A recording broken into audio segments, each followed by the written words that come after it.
Aujourd'hui, dans Entre deux flèches, on va parler histoire, champion et adaptation. Saison 5, épisode 5, c'est parti.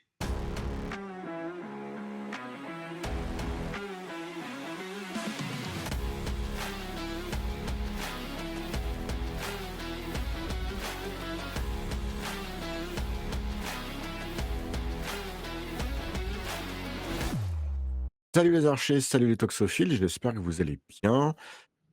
Je vais commencer par vous souhaiter une bonne année. Vu qu'on est le dernier jeudi de janvier, j'ai encore le droit de vous souhaiter une bonne année. Je vous souhaite tellement plein de bonnes choses, que ça soit sur les pas de tir, mais aussi en dehors, mais surtout la santé.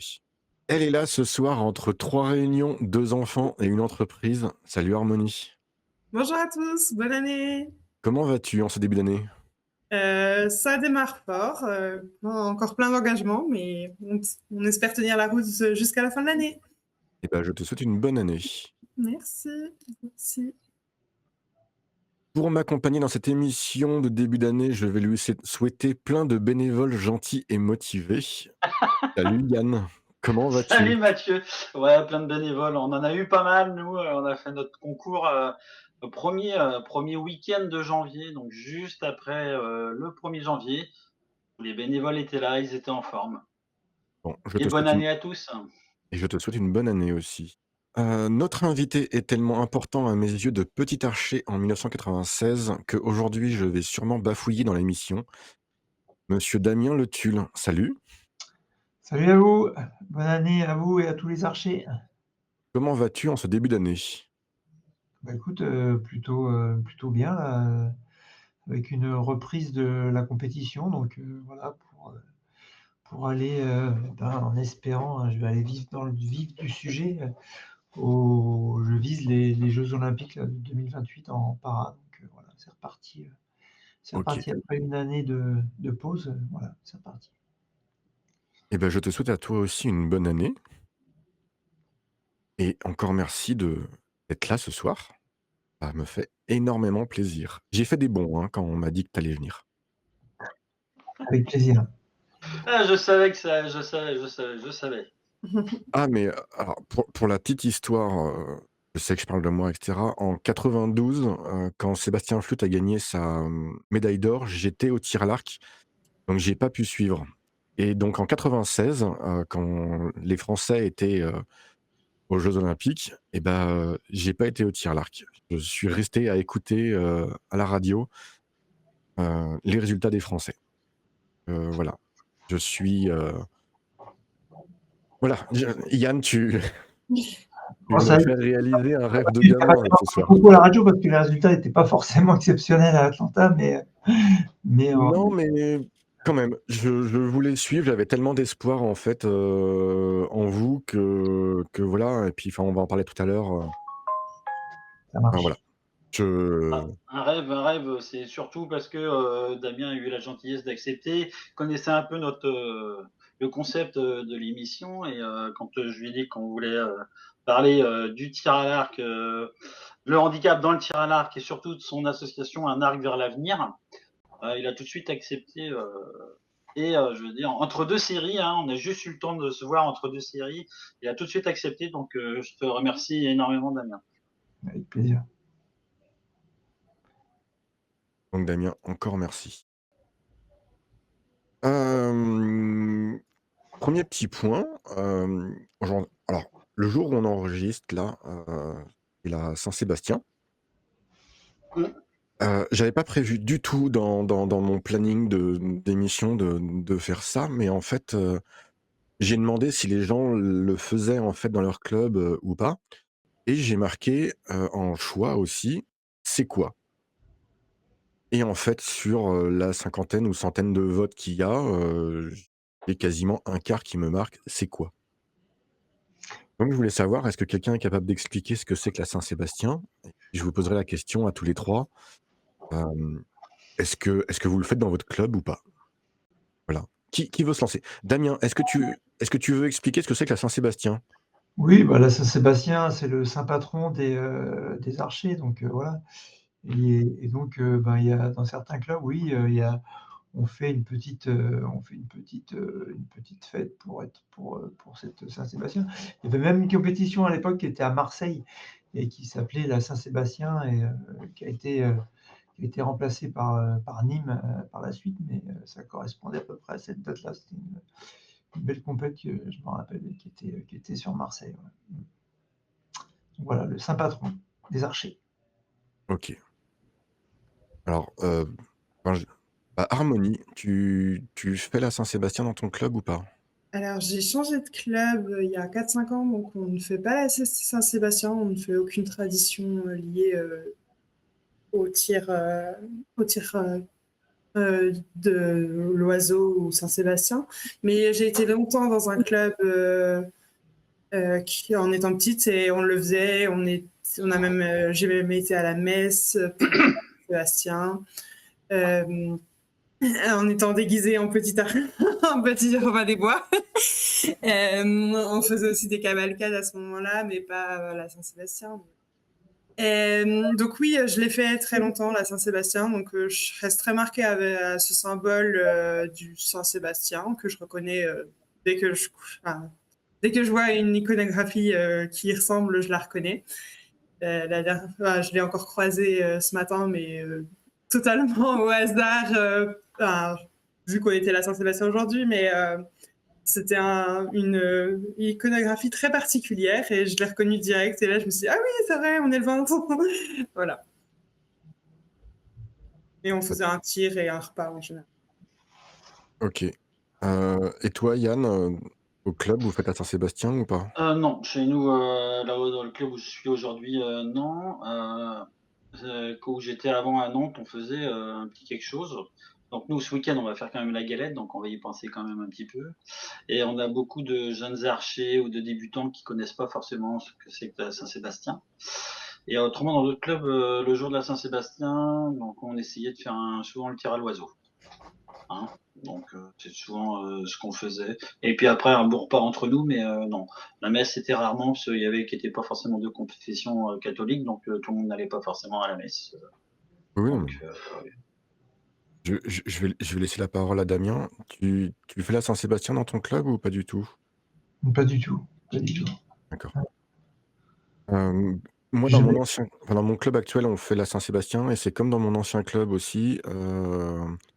C'est plus une excuse en fait pour faire une animation familiale, faire découvrir manger la galette des rois. En fait, c'est une excuse pour se retrouver en début d'année, en dehors des cours et ramener des amis, de la famille en fait au tir à l'arc. Donc, voilà. Beaucoup moins tradition que ce que peut faire Harmonie, mais voilà. Je le fais plus comme ça. Non, mais je suis sûr qu'il y a des gens qui le font encore et je respecte complètement, voilà. Mais voilà. Dites-nous dans les commentaires si vous faites la Saint-Sébastien ou pas. Je ne sais pas quel rituel il y a pour la Saint-Sébastien en tant qu'archer. J'ai jamais. Je connais les traditions picardes, voilà, mais par rapport à la Saint-Sébastien, aucune idée. Je ne sais pas. Ouais, mais après, voilà, je m'y connais pas assez, mais notre spécialiste tradition serait là. Parce que je crois que Saint-Sébastien, il a des flèches sur lui, je crois. On lui a tiré ça, oui. dessus. oui, c'est ça. C'est comme ça qu'on le reconnaît en fait. Il est martyr parce qu'il est mort avec des flèches tué Donc, par les Romains. on va éviter de tirer sur tous les Sébastiens qu'il y a dans les clubs. C'est clair. Non, mais voilà. Oui, non, mais. Non, pour la petite histoire, oui, il a été voir le consul romain de l'époque pour lui dire qu'il voulait être catholique, etc. Il s'est fait tirer dessus. Il a été sauvé parce que les soldats, il était soldat romain, donc ces soldats à lui, lui ont tiré dessus et n'ont pas visé d'organe vital. Il a été soigné derrière et il y est retourné une deuxième fois et voilà. Donc voilà. Pour la petite histoire assez bateau, j'ai envie de dire. Je ne connaissais pas. Si vous cherchez dans les vidéos Si vous faites de l'archéologie de vidéos sur la chaîne YouTube Entre deux flèches, il doit y avoir une vidéo qui explique beaucoup plus ce que c'est que la Saint-Sébastien. Et voilà. Bon, on va parler un petit peu avec Damien. Bah oui, hein, Hein, s'il parce pouvait qu'on se présenter. on l'a pas invité pour rien. J'ai déjà appris des choses là, sur le Saint-Sébastien. Et voilà. Alors, comme d'habitude, alors ça fait rire Yann parce qu'en fait, je cherche, il cherche, et tous les deux, de toute façon, on finit sur Wikipédia. Mais oui. Et Damien a une page Wikipédia. Et oui. tu as une page Wikipédia, Damien. J'espère que tu vas pas avoir. Je crois que c'est Catherine Pellen, on avait trouvé des trucs qui n'étaient pas du tout vrais ou autres. Je suis pas sûre que tout soit vrai. Mais voilà. Par exemple, tu vois, c'est marqué depuis 2000, tu es président du club de tir à l'arc de l'OHS. Cherbourg. Alors ça, je n'y suis plus. Je n'y suis plus parce que j'ai déménagé il y a 5-6 ans. 5-6 ans, ouais. Donc j'ai quitté mes fonctions au sein du club de Cherbourg-Octeville. Oui. Ok. Bon, tu as fondé le cabinet de consultants du sport Sportis en 2006. Ouais, tout à fait. Ah, bon, il y a au moins quelque chose qui est à peu près vrai alors. Hein. Alors, c'est marqué que tu as fondé le portail internet de sport, placedusport.com. C'est Intégral Sport. Donc c'est Intégral Sport.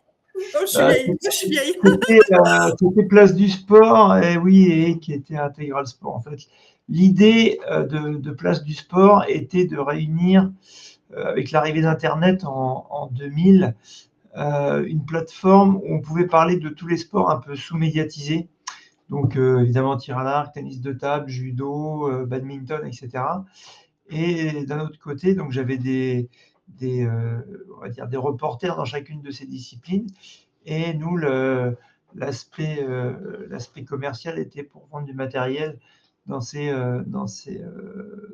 chacun de ces domaines-là. Donc, on avait prévu de faire une boutique. Après, voilà, j'ai investi. Les Américains sont investis dans le projet et au bout d'un an, ils sont repartis aussi vite qu'ils sont arrivés. Donc, voilà. Et ça a été revendu. Ça a été Sport 24, je crois. Après, maintenant, c'est notre Figaro Sport, un truc comme ça. Donc, voilà. Ok. On a rencontré des archers grâce à Intégral Sport. Même moi. C'est le forum, ouais. Je sais pas si ça fonctionne encore, ça. Oui. Ah, ça fonctionne encore. Il y a est des ouvert. gens qui y vont et qui commentent régulièrement. Ouais, il est encore ouvert un peu, ouais. D'accord, très bien. Il y a encore de l'activité, tu vois. 25 ans après, il y a encore de l'activité. Ah, ça m'avait aidé pour faire mes recherches en prépa. Ah, très bien. J'espère, il n'y a pas de raison qu'il n'y ait pas d'activité. Il y a encore des gens qui le font vivre. Hein. Regarde, nous, quand on a créé On part tir à l'arc, ça vient tout ça. Ça vit toujours, et pourtant, il y a 14 ans maintenant. Donc, Oui, mais même si Facebook aujourd'hui est en perte de vitesse, il y a toujours des gens qui sont là, toujours des gens qui viennent, et voilà. Bon, donc sur la page Wikipédia de Damien, il n'y a pas que des bêtises. Est-ce que tu es allé la voir, toi, Damien, ta page? Ah non. Est-ce que tu savais que tu avais une page Wikipédia? Ah oui, je le savais parce qu'en fait, tous les journalistes, ils vont d'abord là-dessus et après, ils m'appellent pour. Voilà. Donc, il y a une page. Ouais, je le savais. Ouais. Ok. Alors... Et je vais peut-être me créer une page Wikipédia, moi. Mais je sais pas trop, c'est quoi, je sais pas comment ça fonctionne cette. Je crois que c'est la Warlord. C'est la communauté. Ouais. Ah ouais, d'accord. Là, s'il y a des choses, j'ai juste à aller dessus, par exemple, on modifie, puis après, c'est vérifié. Alors, c'est vérifié ou pas, bon, voilà. Ouais, ok. Bon, en tout cas, elle n'est pas à jour. Non, alors, écoute, c'est clairement pas à jour parce que donc on va prendre alors famille. Tiens, je vais poser une question. Tu as des frères et sœurs, tu as des enfants. Est-ce qu'ils font du tir à l'arc? Est-ce que tu les as donné le virus du tir à l'arc ou pas du tout? Alors, écoutez, pas du tout, pas du tout. Non, aucun. Alors, on a fait. Alors, moi, je tenais à pas les saouler avec mon sport là. Donc j'en ai pas trop parlé. Et donc ils ont tiré des flèches, hein, bien sûr, mais ça n'a jamais été plus loin. Ils sont partis dans le dans le hand, le basket, la gym. Voilà, ouais, ils tirent des flèches de temps en temps là, lors des fêtes de famille. Il y a une cible dans le jardin et ils tirent des flèches, mais ils n'ont pas été aussi assidus que leur père, non, pas du tout. Ils sont comme toi, athlètes de haut niveau, ou non, ils sont juste, ils s'amusent comme ça dans leur sport? Non, ils s'amusent dans leur sport. Ils sont pas dans le haut niveau, non. Non. Déjà, j'ai envie de dire, tu as réussi à leur transmettre le virus du sport. Ouais. Bah, je pense que c'est très constructeur, hein. De toute façon, le sport, c'est la vie en communauté, le partage, la bienveillance, l'altruisme, tout ça, ça fait partie des valeurs du sport. Donc c'est important. Donc, ça fait partie de l'éducation, quoi.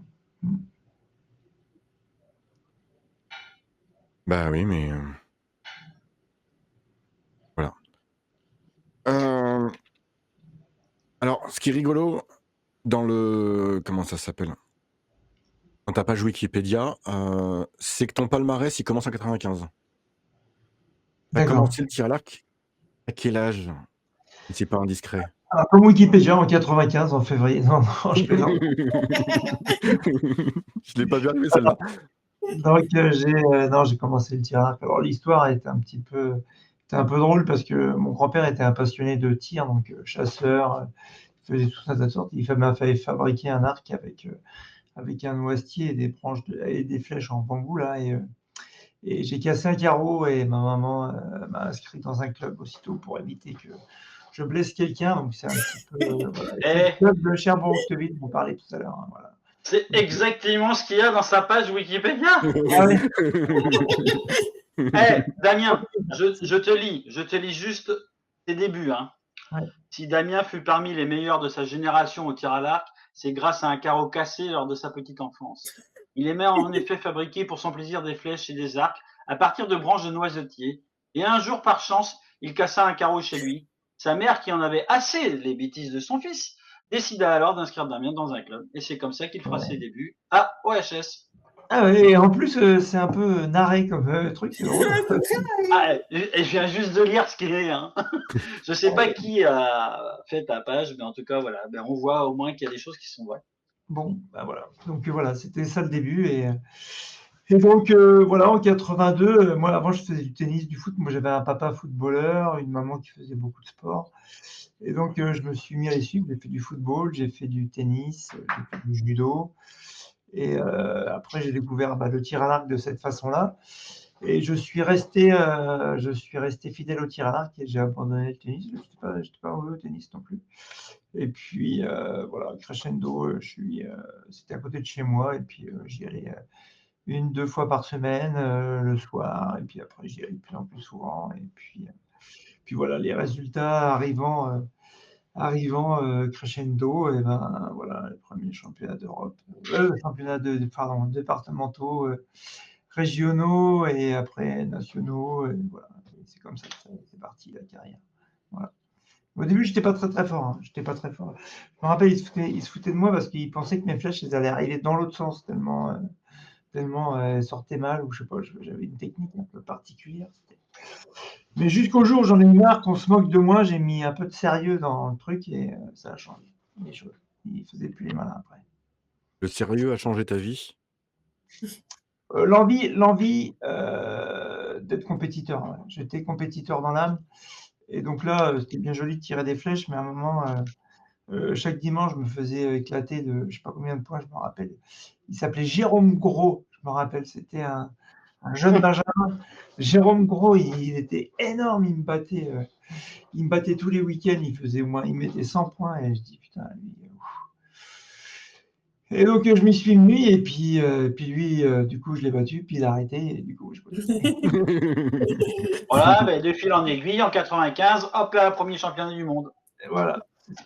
Et donc, alors non, je suis monté, comme je disais, petit à petit, hein, les étapes. Là, j'avais pour ambition, d'aller. Ouais, les Jeux Olympiques étaient quelque chose pour moi. Et puis, ça marchait bien. Et un jour, j'ai rencontré, je me rappelle, à Vire. À Vire, c'était Monsieur Lemire, il s'appelait. Roger Lemire, et en fait, il avait posé, il a dû faire les Jeux Olympiques en 72 ou un truc comme ça. Et en fait, il avait posé sa main sur ma tête en me disant: «Ouais, toi, petit, tu iras aux Jeux Olympiques», il m'a dit. Bah, bravo, monsieur Lemire. J'ai toujours gardé cette phrase-là dans l'esprit, donc ça coûtait rien de me le dire, mais peut-être qu'il avait vu quelque chose, je sais pas, j'ai jamais su, mais en tout cas, je me rappelle de cette parole. Et souvent, on a des gens qui font, enfin, des gens qui font des déclics ou qui font des paroles qui marquent un petit peu, et ce monsieur-là faisait partie un petit peu du truc. Et En tu plus, l'as revu plus tard ou pas? j'ai pas vu, puis il est décédé, hein, parce qu'il était assez âgé, il est décédé. Et puis, ouais, et puis j'ai eu aussi, alors dans l'histoire aussi, j'ai perdu mon papa très tôt, j'avais 12 ans, donc c'est à peu près à la même époque, et en fait, le tir à l'arc, il y avait le président du club de l'époque, qui était Jean de Villegérard, était un peu un papa d'adoption, en fait, et donc ça m'a emmené, en même temps, lui, il m'a emmené le week-end, il allait chez une copine, moi j'habitais Cherbourg, on s'entendait à Cherbourg, il avait une copine à Caen, donc on allait à Caen, j'allais dans toute la famille du vendredi soir jusqu'au dimanche. Une famille que je connaissais pas du tout, et puis à force, et ben voilà, on a créé l'amitié, puis il y avait une compète, donc ils m'emmenaient aux compètes, ouais, mais c'est le dimanche, mais je pars vendredi, bah hop, ils m'emmenaient quand même, je dormais chez les gens et tout, c'était assez extraordinaire. Et en fait, il y a des histoires comme ça qui sont importantes, et je pense que sans lui, qui est décédé il y a quelques années, hein, pendant le Covid, et on a beaucoup, je pense qu'on a tous quelqu'un, alors de haut niveau ou pas, mais qui nous a marqué dans notre discipline, qui était la personne qui était un peu qui avait une aura, et qui gérait un peu le club, et je pense qu'on a tous connu ces gens-là, les jours d'initiation, des fêtes de village, etc., et puis qui nous ont donné l'envie de pouvoir continuer, quoi. Et lui faisait partie de ces gens-là, ouais, en tout cas, un passionné. Je confirme, hein. Enfin, pour ma part, je confirme. Tous, que ce soit Oui. du plus haut niveau au plus bas niveau, à celui qui vient de s'inscrire, il s'est passé quelque chose. Il a rencontré un arc et des flèches, bah, comme ça, ou sur une initiation, ou sur un truc comme ça. Il y a toujours eu une personne qui s'est occupée de lui dès le début, et souvent ces gens-là, bah, on n'en parle pas assez, parce qu'on parle on peut parler du haut niveau, mais sans ces personnes qui bossent dans les clubs, qui sont passionnés et qui nous transmettent leur passion, et ben on n'irait pas jusqu'au si haut niveau. Voilà. Je suis complètement d'accord avec toi. On en Ouais, parle clairement, régulièrement avec Yann, hein, de toutes ces personnes qui sont là et qui font vivre le tir à l'arc, et cet esprit famille du tir à l'arc, très ah mais important. moi alors moi j'ai fini dans des chambres de gens que je connaissais pas pour des compètes, hein. Je connais. J'ai annulé un rencard avec une, charmante jeune femme pour emmener un archer, sur un championnat de France, hein. Ouais, Mais ouais, mais C'est voilà. pour ça que tu es célibataire maintenant. Ouais, alors pour la petite info, parce que vous vous intéressez à ma vie, sentimentale, on est sortis quand même ensemble après, hein, avec cette demoiselle. Mais, elle a complètement compris, et enfin, elle a compris mon engagement bénévole, et voilà. Bon, on va revenir à la carrière de Damien. C'est ça. Euh, Damien, 95, donc les premiers championnats du monde. 96, alors grosse année, c'est l'année des JO d'Atlanta. Tu étais déjà à l'INSEP, du coup? ouais, alors moi je suis arrivé à l'INSEP en 89, hein. Donc 89? Ok. 89, ouais. Donc je faisais des allers-retours. J'avais 16 ans. Ouais, j'ai équipe de France Espoir, ouais, il y avait des stages on allait faire là-bas. Bon, j'étais dans le sport passion, et j'étais content parce que j'étais en équipe de France Espoir. Il y avait pas, et là ça a commencé à se structurer progressivement avec les stages et les choses comme ça. On m'apportait des choses pour essayer de m'améliorer. Je n'étais pas tout à fait d'accord au départ, hein, je vous avouerai. Moi, je tirais bien, j'allais tirer encore mieux, mais j'ai pas besoin d'aide. Donc, voilà, j'étais un peu réfractaire à la discipline, hein, déjà. Donc, voilà. Et donc, j'ai compris rapidement que pour non seulement être un meilleur, il fallait quand même aussi travailler, faire des choses, écouter un petit peu ce qu'on me disait de faire. Et puis donc, voilà, j'ai eu comme premier entraîneur Francis Simon, que j'ai retrouvé bizarrement au Crêpes ici à Nantes il y a quelques années. Il a fini sa carrière là, donc c'était drôle parce que il était au début et puis il était encore au début de ma carrière, pareil, il était là, donc c'était drôle. Et donc voilà, je sais plus ce que je veux dire. Oui, alors je suis premier championnat du monde donc à Jakarta, là, en Indonésie. Donc c'était impressionnant de voir autant de monde. Et puis après, moi, j'avais toujours envie de progresser. Donc, et puis j'ai travaillé un peu plus. Là, ça m'a permis de faire un tilt sur la façon professionnelle d'engager mon sport par rapport à une hygiène de vie, de la préparation physique, de s'imposer un certain nombre de flèches. Et ça, c'est ce qui a permis de passer le cap, quoi.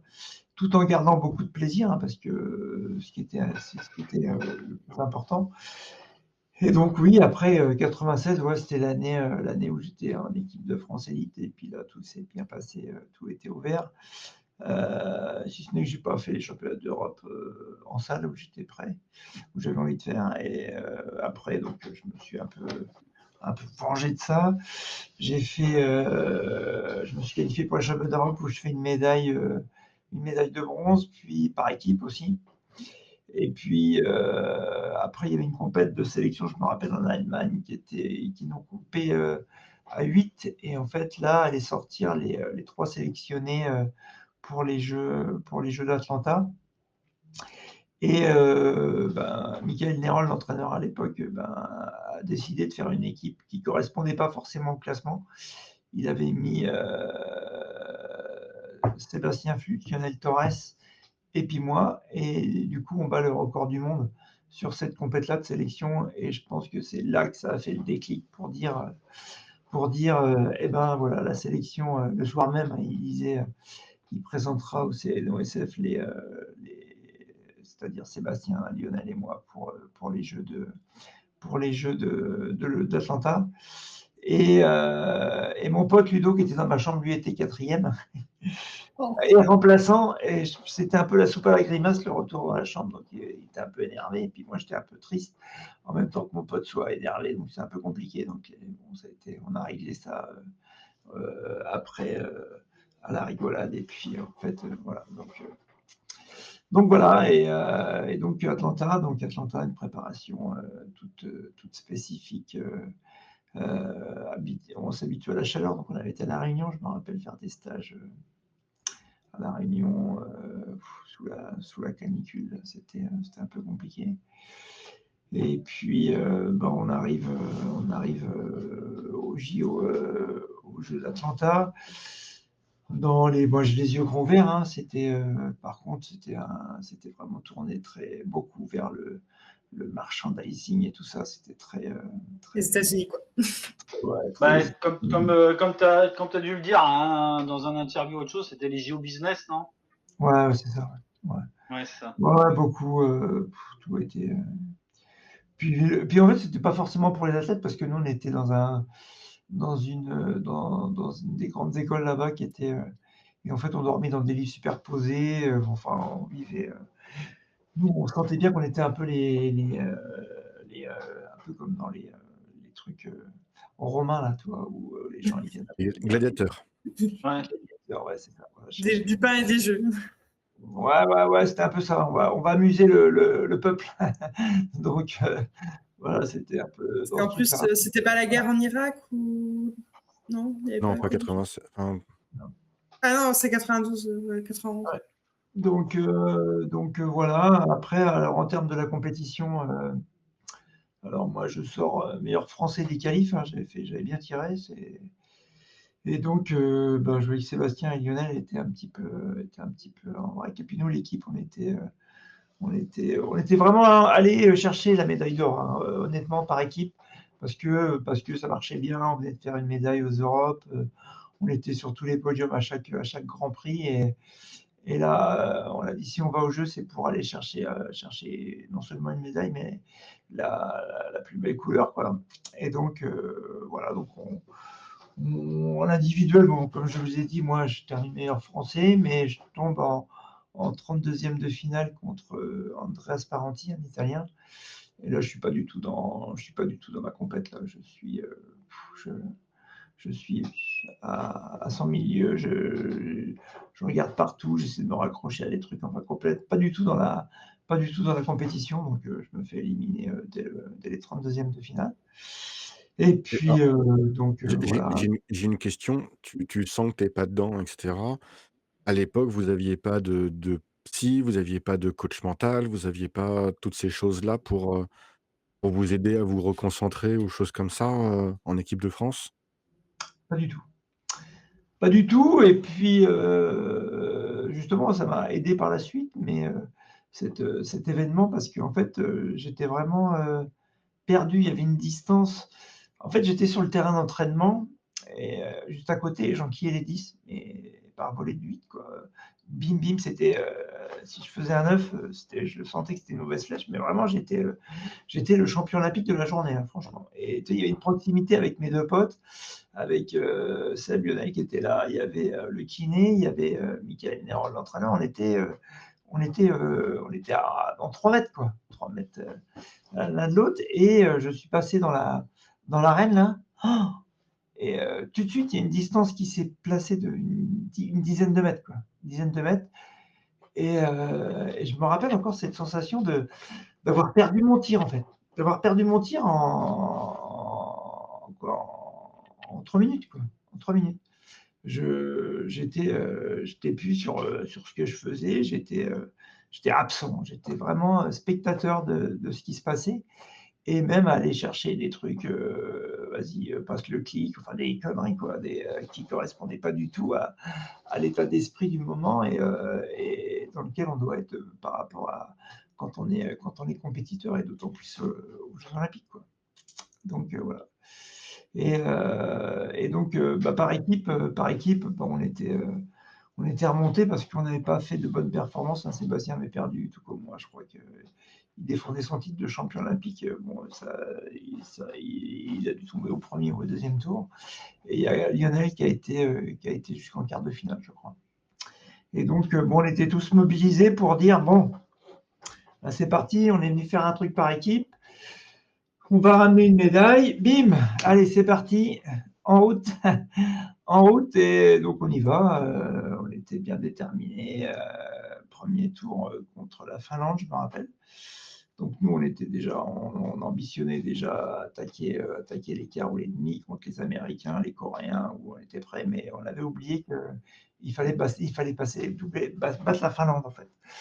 Et en fait, et ben, il s'avère que tout se joue sur la dernière flèche dans ce match-là et le 3e Finlandais, je me rappelle, qui était l'un des plus mauvais en fait et qui était le 3e tireur et on n'était pas très exceptionnellement bon et eux étaient bons et en fait, il va faire un 10 à la dernière flèche et on perd d'1 point quoi et ça tout s'écroule mais d'une force et alors nous, évidemment on aurait pu, mieux faire bien sûr, mais je pense qu'on a dû trop anticiper sur ce qu'on voulait faire et aux équipes qu'on voulait attaquer au lieu de faire, comme on pourrait dire au football, match par match, hein, step by step. Et donc voilà, on était un petit peu, on n'était pas tout à fait dans le game dès ces huitièmes de finale. Et donc ça nous a coûté eh ben, d'être éliminés en huitièmes de finale. Donc grosse déception. Et donc ouais, difficile après de rester. Surtout qu'on était à la fin des Jeux Olympiques. C'était compliqué déjà dans la gestion parce que on avait tous nos potes là qui faisaient des médailles et qui rentraient au village et qui fêtaient ça et tout ça. Et puis on était vraiment dans les 4-5 derniers jours. Et donc un peu compliqué. Et donc voilà, grosse déception. Et on s'était dit en se quittant là au jeu d'Atlanta qu'on irait se dépasser au jeu de Sydney pour venger un peu tout ça. remettre les choses dans l'ordre, entre guillemets. Il s'avère que pour moi, ça ne s'est pas passé comme je voulais, parce que en 97, il est arrivé ce qui est arrivé à l'INSEP à Paris. J'ai fait une chute du toit de la terrasse qui m'a cassé les vertèbres cervicales et qui m'a rendu tétraplégique. Alors, tétraplégique, c'est les pieds ne fonctionnent pas et le haut du corps est un peu diminué. Donc, j'ai les bras qui fonctionnent, certes un peu diminués, sachant que j'ai pas de triceps et je fatigue beaucoup et j'ai les doigts ne fonctionnent pas. Donc voilà comment s'arrête ma carrière valide. Voilà, le 7 novembre 97. Alors, Et c'est après que tu te lances. C'est là où, une fois que ta convalescence est terminée, qu'on te dit, bon, Damien, tu vas passer le reste de ta vie en fauteuil, c'est là que tu te dis, je lâche pas. Est-ce que tu as déjà une vision je vais voir qu'on peut faire. Est-ce que je peux faire du tir à l'arc en étant handicapé? Et est-ce que je me dis, sportif de haut niveau, moi, 2000, c'est peut-être un peu juste, mais je vais me préparer pour peut-être les Paralympiques? Alors, les Paralympiques, pas du tout, parce que moi, j'étais en novembre, donc j'ai été un mois dans le coma. Je me suis réveillé, je me suis réveillé le mi-décembre, là. Et à partir du moment où je me suis réveillé, j'ai dit, ouais, c'est bon, j'allais faire les championnats de France en salle, mois de février, c'était à Marseille. Et donc, ouais, ok. Donc, personne m'a dit, ça va pas être possible. Mais après, tu t'en rends compte progressivement. Ouais. alors tu à peine 25 ans, en fait, à ce moment-là. Tu enfin, pour toi, la vie, elle continue, en fait. Tu as qu'une envie, c'est de reprendre le tir à l'arc, c'est d'avancer, en fait. Ouais, alors, donc, j'ai eu des rêves. J'ai rêvé beaucoup, alors certainement sous l'effet des médicaments. En fait, j'avais bizarrement, tous les rêves que j'ai pu faire, et je m'en souviens encore aujourd'hui, j'étais déjà en fauteuil. Donc, je faisais des fêtes avec des potes. Ouais, dans le coma. Je faisais des fêtes avec des potes. Je faisais des concours de PlayStation. Je conduisais des voitures avec des pilotes. Enfin, moi, j'étais en fauteuil.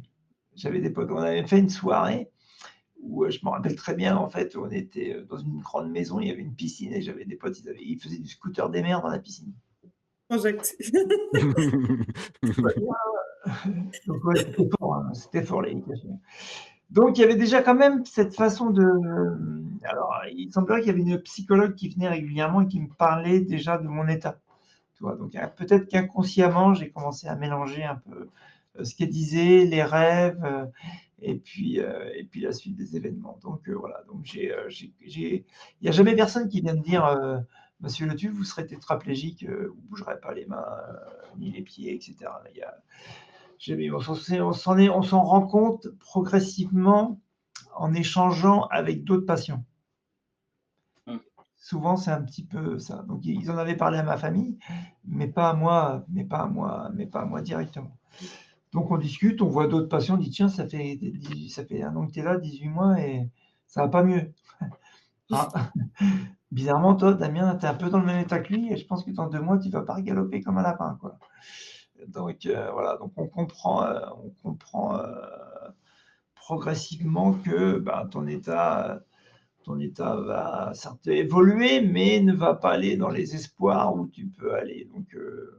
Donc je me suis dit dans l'esprit, je dis tiens, bon, alors que je sois dans un centre de rééducation, autant que je m'y investis à fond. Donc j'y allais, normalement on avait une séance le matin, une séance l'après-midi, soit de kiné ou d'ergo, etc. Moi, j'allais faire un peu plus de sport, enfin de mobilisation un peu plus. Bon, ce qui m'éclatait complètement. À 18h, j'étais au lit, j'étais mort. Mais je voulais un peu plus pour avancer un peu plus vite. Et il s'avère que j'ai donné tout ce que j'avais. Et puis au bout de 18 mois, on dit Monsieur Le Tulle, il est peut-être temps de reprendre la vie normale. Et donc, voilà.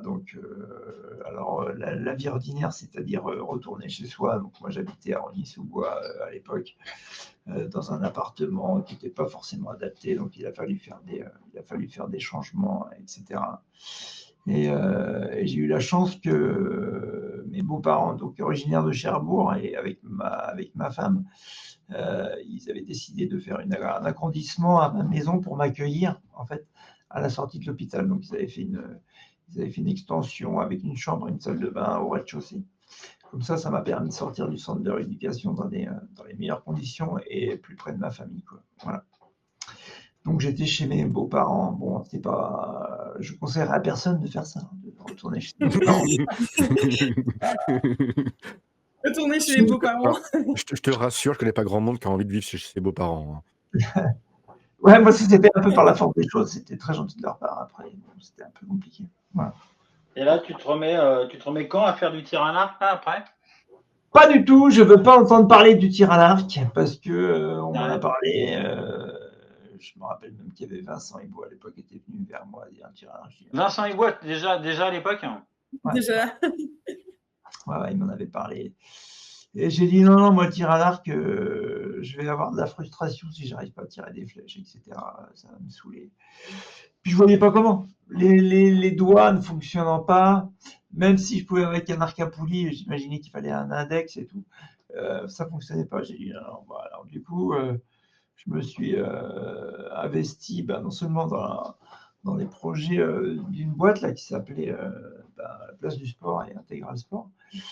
Et puis aussi au sein de la Fédé, parce que j'ai été élu aussi au comité directeur de la fédération. Et puis à Crescendo, je suis devenu. En fait, le truc, on va revenir un petit peu en arrière, excusez-moi, c'est que en 2000, je suis chez moi et en fait, je ne souhaite. J'ai envie de voir personne. Et donc, je reste chez moi plus d'1 an. Donc, d'un commun accord, on s'était séparés avec mon épouse parce que j'avais pas de perspective pour nous deux. Donc, je trouvais ça un peu compliqué. Elle devenait un peu mon infirmière. Enfin, il y avait un truc qui se passait pas bien. Et c'est moi le premier qui a fait le pas de dire il va peut-être revoir un petit peu notre façon de vivre ensemble. Et donc, à un moment, j'ai décidé de quitter en fait mon épouse et puis aussi où j'étais chez les beaux-parents. Donc, voilà. Donc, je passe quelques petites problématiques, mais donc je me retrouve chez moi et chez moi vouloir voir personne. Pendant 1 an, j'ai voulu voir personne. Et donc à 26 ans, enfin un peu plus là du coup, j'avais Ouais. 27 ans. Et 26, 27 à peu près. Si voilà. j'arrive à calculer correctement, c'est ça. D'accord. Et je dis bon allez, Damien bouge un petit peu, ta vie n'est pas finie. J'avais une infirmière qui venait matin et soir à l'époque et elle me disait allez vas-y bouge ton cul un peu et du coup j'ai décidé donc quel meilleur moyen pour sortir de chez soi de retourner au tir à l'arc, bien sûr. C'est là que tu connais les gens, donc ça a commencé comme ça. Donc j'y suis allé 1 fois par semaine, après 2 fois par semaine. Après j'y allais régulièrement. Mes potes ils disaient ouais tu veux être entraîneur tout ça mais t'as pas de diplôme alors qu'ils étaient tous diplômés. Bon, je dis ok, je vais passer mon brevet d'état. Je passe mon brevet d'état. Donc du coup, une fois que je l'ai eu, du coup je m'en suis pas servi parce que je suis devenu président du club et j'ai voulu investir à fond dans le club. Et donc j'ai mis en place une structure un peu plus sportive quoi au sein du club de Cherbourg-Octeville là, et donc avec Alexandre Afoisse à l'époque là qui commençait à plutôt bien tirer. Donc j'ai mis en place une équipe autour d'elle, une équipe de filles. Et puis voilà, on est monté jusqu'en D1 et jusqu'à être 2 années de suite deuxième, je crois. Et puis après on a monté une équipe garçon qui n'arrivait pas à passer le cap de l'ADR. Donc il restait toujours en DR jusqu'au jour où j'ai demandé à Sébastien Flûte là s'il voulait pas venir joindre mon club. Et puis du coup, bim, on l'a passé, on a gagné l'ADR. Très bien. Donc voilà, nous voilà, on a en Mais D2. c'est Donc, Ouais. C'est donc toi qui as fait retourner, Sébastien Flute à la compétition et au tir à l'arc? Alors, c'était lui avait l'envie, et puis moi j'avais la structure avec le club. Donc quelque part, voilà, il fallait un peu de moyens pour mettre en place ça. Et donc, il est venu au club de Cherbourg-Octeville. Et donc, voilà, ça a fait boule de neige pour l'équipe, ça a fait boule de neige pour lui. Bon, après, son retour sur Londres n'a pas fonctionné, mais voilà, voilà, il fallait donner du sens un peu à cette reprise, en fait. Voilà. Donc, Donc alors, enfin, tu arrivé à Cherbourg-Octeville en 2000, à peu près, c'est ça? ouais. Et tu préparé en fait, tu mis 10 ans en fait à construire tout ça, Ouais. Bah, Sébastien n'était pas là dès 2000. Oui, oui. Il est venu bien après. Et ouais, ouais, il a fallu mettre en place parce que, bah, aller chercher des partenaires, il faut des moyens. Et puis moi, je voulais, en même temps donner, mon club n'était pas habitué au haut niveau. Et c'était toujours un peu compliqué parce que quand il y avait des déplacements, des trucs comme ça. Et moi, je voulais donner les moyens à chacun de. S'il y avait un jeune qui avait du potentiel, eh ben, je voulais pas que ça soit un frein, quoi. Tu Mmh. vois, j'allais lui trouver du matos, j'allais lui trouver des trucs, parce que bah, moi, c'était un peu le truc, c'était un peu la galère pour trouver du bon matériel. Et là, je voulais justement que ça soit pas un frein et que ça se fasse naturellement l'évolution. Donc voilà, je me suis investi beaucoup pour récupérer un peu d'argent. Et puis voilà, ça a créé une dynamique sportive. Du coup, on est arrivé jusqu'à avoir deux équipes, enfin une équipe en D1, une autre équipe, les garçons, en D2. Et puis on a mis en place des concours jeunes et puis des choses comme ça. Donc on était arrivé, je sais pas moi, à 150 licenciés, quoi. Donc je pense que c'était pour la petite structure que c'était. Puis par rapport au terrain qu'on avait, voilà, on a mobilisé la mairie, la région, le département, tout ça. Et puis voilà, ça a bien évolué. Je suis encore très fier parce que j'ai vu les garçons qui sont montés en D1 il y a 2 ans, là, ou l'année dernière, je sais plus. Et du coup, je dis waouh, c'est bien, ça continue. Et puis ils m'ont fait une petite dédicace en plus avec un petit message. C'était bien sympathique, quoi. Donc c'est cool, quoi. Donc voilà. Voilà pour la partie renaissance dans le tir à l'arc, donc dans les instances. Et puis je prenais beaucoup de plaisir aussi à donner les moyens aux autres pour pouvoir qu'ils puissent évoluer dans des bonnes conditions. Je me rappelle même, j'avais démarché un équipementier, enfin un magasin de sport à côté de chez nous, et il nous avait équipé de la tête aux pieds, même les chaussures, chaussettes, etc. C'était incroyable. C'était la Dream Donc Team. ça t'a redonné goût au tir à l'arc en fin de compte? Ouais, goût, alors, pas dans la pratique parce que, je sais pas, je souhaitais pas pratiquer si ce n'est pour rigoler. Je tirais une flèche, pas à la pas à la Saint-Sébastien, mais, à des à des compètes, amicales qu'on pouvait avoir au terrain. Mais, non, le tir à l'arc pour moi était, le haut niveau, et le tir à l'arc était pour moi, stop. Je voulais pas entendre peur de la frustration, peur de y aller, peur peut-être de plein de choses, en fait. En tout cas, je Ouais, suis pas allé. voilà. Ce déclic, il est venu quand en fin de compte? Qu'est-ce qui a fait que d'un coup tu t'es dit non mais Damien Le Tulle il va reprendre un arc et il va se bouger, il va se remettre sur les pas de tir, même avec son fauteuil il va tirer. Eh ben, 2017, la nomination de Paris aux Pareil. Jeux. Voilà, c'est ça. C'est là que j'ai dit, eh ouais, eh ouais, mon Ah, gars. Et donc, et ouais mon gars. je En pouvais mode pas. compétiteur, quoi. Ouais, j'ai dit, ah là là, c'est pas loin de chez moi. En fait, le truc bête, c'est que je bougeais pas de chez moi. Certes, j'allais à Paris, c'est compliqué, mais j'avais jamais repris l'avion, etc. Et je me dis, tiens, putain, les Jeux à Paris, c'est pas mal, c'est pas loin, en fait. Bon, j'avais oublié qu'il fallait faire le tour de la planète pour se qualifier, mais autrement, Ouais. l'idée, c'est Et pas là tu loin. t'es dit C'est à tu t'es dit 4 heures de route. j'ai les effets valides, C'est chez là je moi. serai paralympique. Ouais. Tu as Et donc, pensé non, à un moment donné, tu as dit je les ai fait valides en 96 et puis si 2024 j'arrivais à me qualifier, je serais paralympique, j'aurais fait les deux. Ouais, alors j'avais T'es pas le ça à seul en l'idée. France, hein. T'es le seul Ouais, en France à avoir fait ça. Chez les hommes, chez les femmes, on a une, mais dans un autre sport. Mais chez les ouais, hommes, t'es le seul à avoir fait les deux en fin de compte. ouais. Puis je crois qu'on est une dizaine dans le monde, je crois, à avoir fait les deux. Ouais. Mais dans Oui, ce oui, c'est sens-là, ça, vous êtes une dans ce dizaine, sens-là, ouais. c'est pas possible. Il y a généralement pas de para qui ont fait les Jeux Olympiques après, hein, c'est rare. Mais C'est plus, ouais, dans ce sens-là. c'est plus dans ce sens-là. Et ouais, ouais, c'était. J'avais donc certes, j'ai vu dit tiens les Jeux de Paris, mais c'était encore loin quand même parce que il fallait compenser la possibilité de mes doigts. Tu vois, c'était vraiment quelque chose qui m'inquiétait et surtout le rendu physique, quoi, parce que je dis là, je suis quand même bien diminué. Les épaules, j'ai pas, il y a des parties des muscles d'épaule qui fonctionnent pas. J'ai pas de triceps. Je dis, si je reviens, je vais prendre l'arc dans la gueule direct. Je dis, oh, il y a des choses, il va falloir.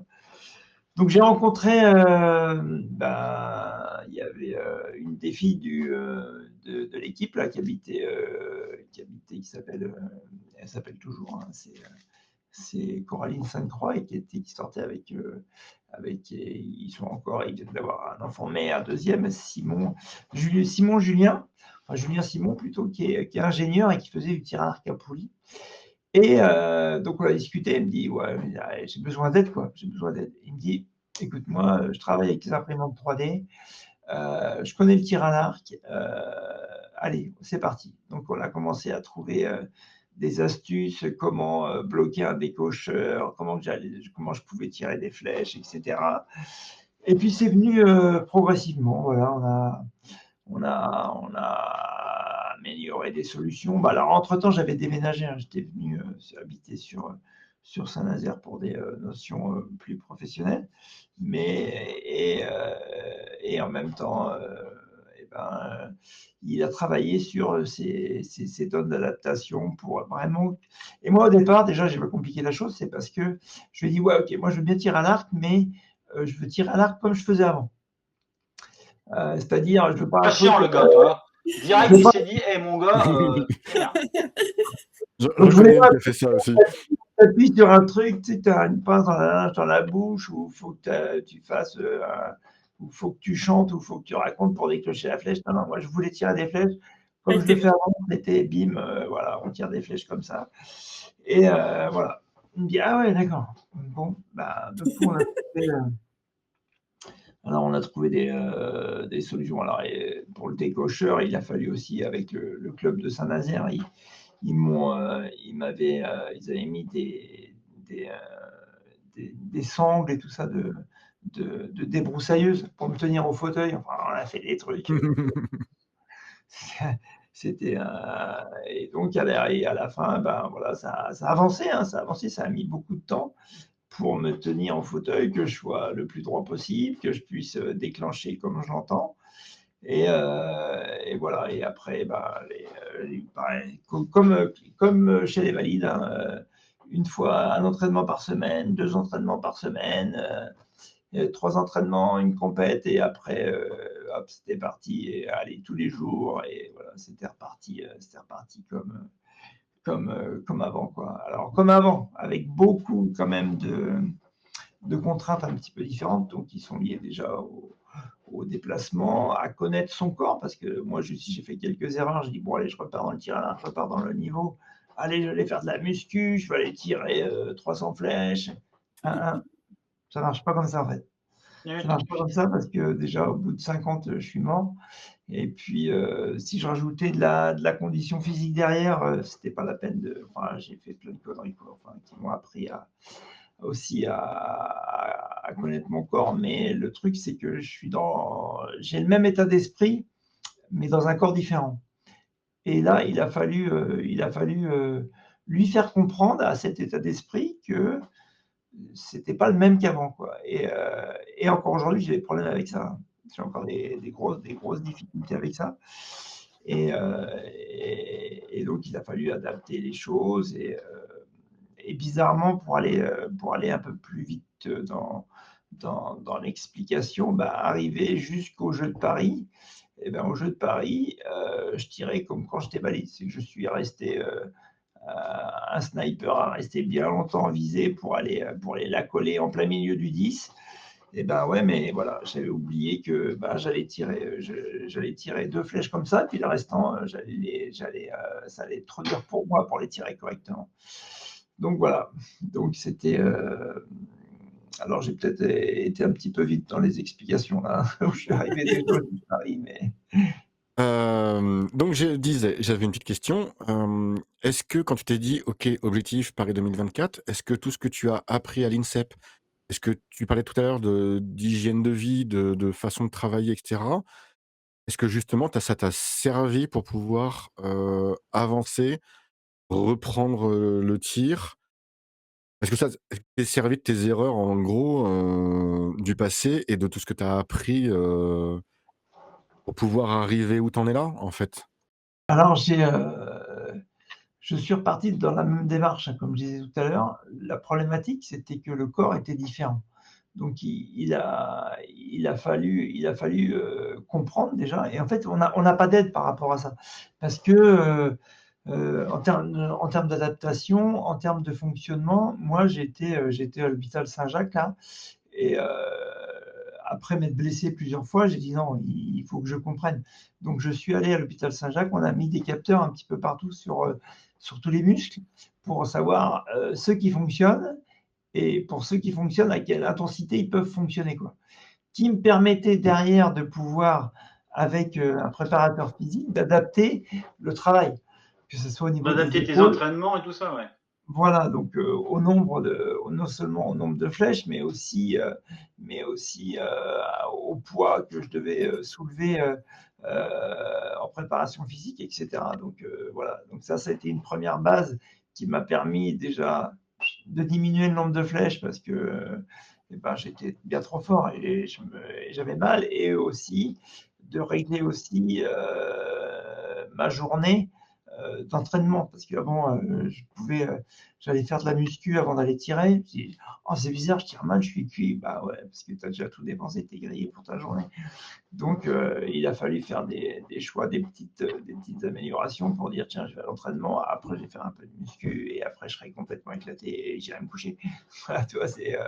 Et plutôt que faire l'inverse, dire: «Tiens, ça», je dis: «Tiens, je vais aller faire de la préparation physique, ça va me mettre en éveil, comme ça je serai plus performant» et puis le fait de travailler un petit peu fatigué peut être aussi un bon exercice pour moi et non, non, non, non, c'est tellement fin et encore aujourd'hui, je suis encore dans une quête qui est encore différente parce que j'affine encore plus les choses et aujourd'hui, je suis encore un petit peu plus là, depuis que j'ai repris sur le plaisir et sur une façon de faire qui est vraiment optimisée par rapport à mon corps et que j'ai pas su faire correctement pour arriver aux Jeux de Paris, en fait. Aujourd'hui, parce qu'en fait, j'ai beaucoup écouté parce que il y avait pas forcément de référence au niveau, français par rapport à ça et en fait, j'ai écouté les Arcapoulis, comment ils travaillaient, parce que comment ils fonctionnaient. Après, j'ai écouté, tiens, qu'est-ce qui se passe au niveau de l'entraînement, chez les valides à l'INSEP, donc je demandais à des potes qui sont devenus entraîneurs. Après, j'échangeais avec quelques archers et en fait, je me faisais un petit mix de tout ça, mais j'avais omis le handicap, en fait.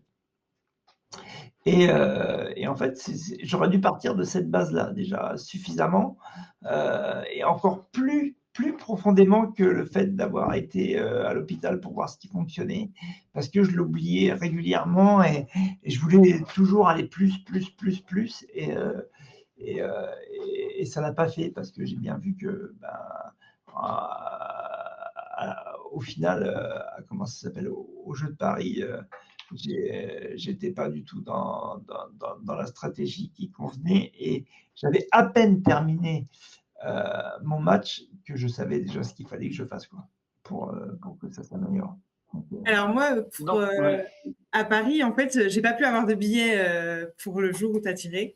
J'ai eu des billets pour la veille et je me suis quand même rendue sur place à côté des Invalides pour parce que voilà, je me suis dit ah, c'est trop dommage et en fait on entendait quand même l'ambiance en dehors. Et franchement, il y avait quand même une émotion, même moi, j'étais pas dans l'arène, mais c'était assez fou, le public qui t'acclamait, tout ça. Et je voulais savoir comment toi, tu l'avais ressenti d'être en France. Enfin, tu avais déjà vécu les JO, mais là, c'était en France. Enfin, voilà, niveau émotionnel. Alors, honnêtement, j'étais prêt. Hein. J'étais prêt pour ce jour-là. D'accord. J'étais vraiment prêt parce que, eh ben, déjà, on nous avait préparé sur oui, il va y avoir beaucoup de bruit, tout ça. On nous a mis beaucoup de pression sur le fait qu'il fallait s'habituer à avoir du monde qui. Et moi, ça a été un moteur de fou, hein, ce truc-là. J'étais vraiment bien, quoi. J'étais vraiment bien et j'étais pas. Alors, il y avait énormément d'émotions parce qu'évidemment, j'ai fait ma rééducation aux Invalides à 300 mètres de la compète. Évidemment, 20 ans avant, on m'aurait dit ouais, Damien, t'inquiète, dans 20 ans, tu feras les Jeux paralympiques à côté là. Je dis ouais, ok, vas-y, allez, assieds-toi, reprends une bière et Et ça va bien se passer. ça va bien se passer. Et donc là, c'était quand même un moment énorme. Et puis surtout que moi, j'avais été voir les valides juste avant. J'étais à chaque session et puis je dormais évidemment quasiment dans la chambre où j'avais été parce que j'avais la chance de pouvoir être logé aux Invalides, donc juste à côté. Et parce que mon club était aussi, j'avais fait le choix d'aller au CNCINI, qui est le cercle sportif de l'Institution des Invalides, parce que je voulais mettre du sens dans tout ça. Et c'était la première fois que j'avais refait du sport aux Invalides avec une serbacane et du tir à la carabine. Donc j'ai dit, tiens, allez, je me licencie à ce club-là. Et donc ça m'a d'autant plus ouvert les portes pour pouvoir être hébergé là-bas durant les Jeux. Donc c'était vraiment extraordinaire. Et oui, et ces jeux, moi j'étais prêt à accueillir le monde. Et puis j'adore la foule. Enfin, comme je disais tout à l'heure, je suis un fan de l'Olympique de Marseille et donc je vais régulièrement dans les stades de foot. Et quelque part, ça m'a galvanisé, quoi. J'étais vraiment prêt à attaquer le truc, quoi. Et la problématique, elle a été, pour ceux qui ont vu le match, c'est que j'ai mis énormément de temps, quoi. J'utilisais les 30 secondes pour tirer les flèches. Et évidemment, quand tu n'as pas de triceps qui ne fonctionnent pas, les épaules qui ne fonctionnent pas, alors je visais. Ah, j'étais sûr que j'étais le champion de la visée. Hein, j'ai bien visé. Mais le tir à l'arc, c'est du tir à l'arc, c'est pas de championnat du monde de visée, ni encore les Jeux Olympiques de visée. Donc voilà. Et c'est ce qui a pêché, hein, parce que j'ai pu tirer quelques flèches, mais j'étais déjà crié au bout de quelques flèches, quoi. Donc Tu n'as pas été quand même déçu de tes JO de Paris. Tu étais quand même content d'être là, content que ce public t'acclame et tout ça quand même, non? ouais.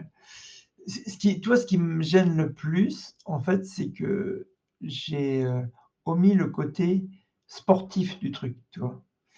C'est comme si j'étais déjà arrivé à quelque chose, tu vois. Tu avais atteint le but que tu t'es. Ouais, voilà, T'avais tu avais atteint le but, Ouais. c'était bon. Et ouais, c'est toi, j'étais là, waouh, tout le monde est là, tu sais. Il y a des gens, ils ne m'avaient pas revu depuis que j'ai eu mon accident. Enfin, il y a des trucs incroyables, quoi, ce que j'ai croisé après. Et même si c'est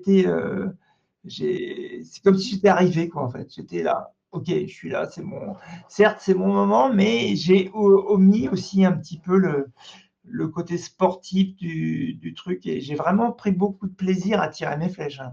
Honnêtement, elles ont pas toutes été très très bonnes, mais j'ai pris énormément de plaisir à être à cet endroit-là. Et quelque part, je m'en veux un petit peu aujourd'hui parce que c'était pas ce qu'on me demandait.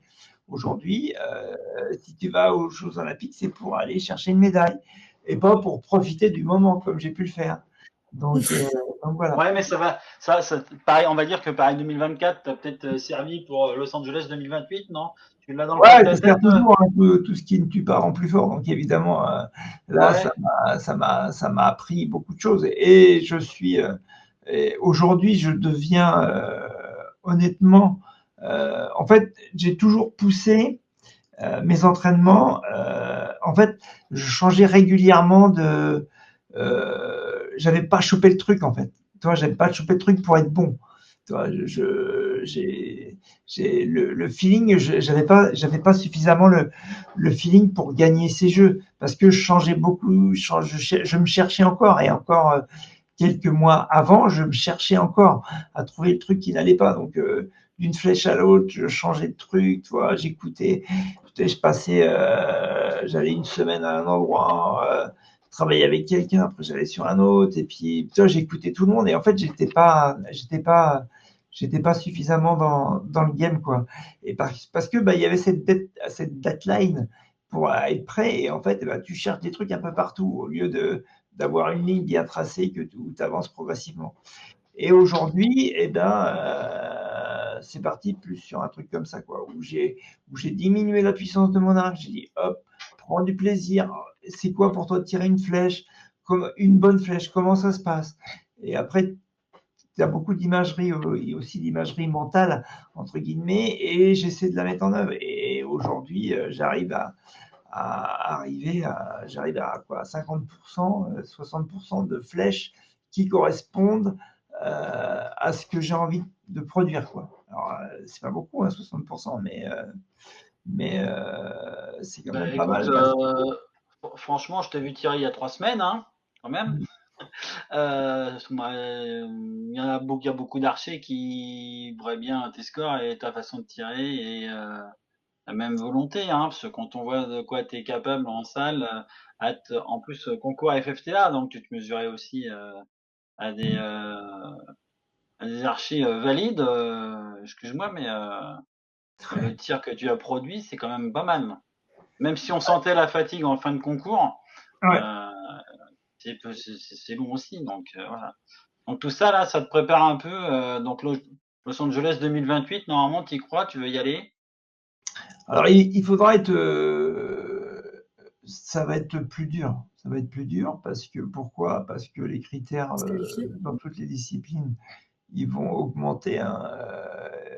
On nous demande d'être au niveau des 8 meilleurs mondiaux, hein, ne serait-ce que pour aller aujourd'hui au championnat d'Europe cette année. Donc voilà, ça soit bien clair.